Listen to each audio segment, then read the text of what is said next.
Global वाणिज्य का ज्ञान की क्लास नंबर 1। इसमें आपको पढ़ाया जाएगा आपका पहला चैप्टर। पहले चैप्टर का नाम है आपका बही खाता। इसे इंग्लिश में कहते हैं बुक कीपिंग या अकाउंटिंग। सबसे पहले आपको ये बताया जाएगा कि वाणिज्य होता क्या है, वाणिज्य का कहाँ पर उपयोग होता है और किस किस जगह पर इसका कार्य होते हैं। सबसे पहले वाणिज्य का उपयोग आपका बैंकों में दिखाई देता है, और नंबर दूसरे पे आपका स्कूलों में, नंबर तीसरे में आपका हॉस्पिटल्स में इत्यादि जगहों में होता है, रेलवेज में, बहुत सारी जगहों में होता है। तो आपका सबसे पहला चैप्टर है बही खाता। अब इसमें बही खाता के पहले चैप्टर में आपको पढ़ना बताया जाएगा विषय प्रवेश, यानी इसके विषय में प्रवेश कैसे करा जाएगा।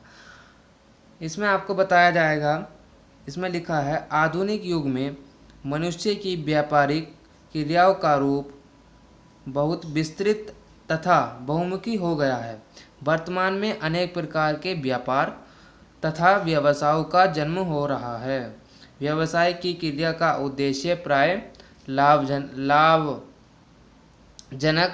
करना होता है। अतः व्यापारी या उद्योगपति के लिए यह आवश्यक होता है कि उसे व्यापार की सफलता या असफलता, लाभ या हानि, आर्थिक स्थितियों का ज्ञान होना चाहिए।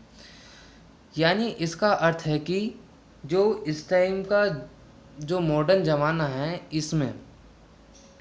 इसमें किसी व्यापारी को व्यापार करने से पहले इस बात का पता होना चाहिए कि उसमें कितना आपको फ़ायदा हो सकता है या आपको लॉस हो सकता है। आपको उस व्यापार की सभी प्रकार की जानकारी होनी चाहिए, उसमें लाभ की और उसके हानि के भी परिणाम आपको पता होने चाहिए। पुस्तपालन या बही खाते का अर्थ। Meaning of accounting bookkeeping. पुस्तपालन शब्द दो शब्दों से मिलकर बना है। पहला पुस्त का मतलब होता है बुक या पुस्तक, तथा पालन का मतलब होता है रखना, इंग्लिश में कहते हैं इसे कीपिंग। इस प्रकार पुस्तपालन शाब्दिक अर्थ है व्यापारिक लेन देन की प्रारंभिक पुस्तकों व खातों में व्यवस्थित ढंग से तथा निश्चित नियमों के आधार पर लिखना। पुस्तपालन की परिभाषा है। ये आपको वैज्ञानिकों ने दिखा रखी है। पुस्तपालन की परिभाषा ये आपको लिखनी होगी अपनी किताब में से ही। इसमें है एक तो नॉर्थकॉट के अनुसार बही खाता वाणिज्यिक अथवा वित्त व्यवहारों के मौद्रिक पहलुओं को हिसाब की पुस्तकों में लिखना की कला है। नंबर दूसरी है रोलैंड के मत अनुसार पुस्तपालन का अर्थ सौदों का कुछ निश्चित सिद्धांतों के आधार पर लिखना।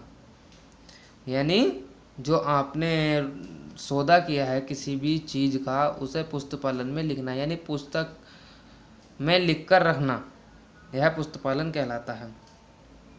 पुस्तपालन के उद्देश्य है। एम्स ऑफ बुक कीपिंग, यानी पुस्तपालन के क्या उद्देश्य हैं।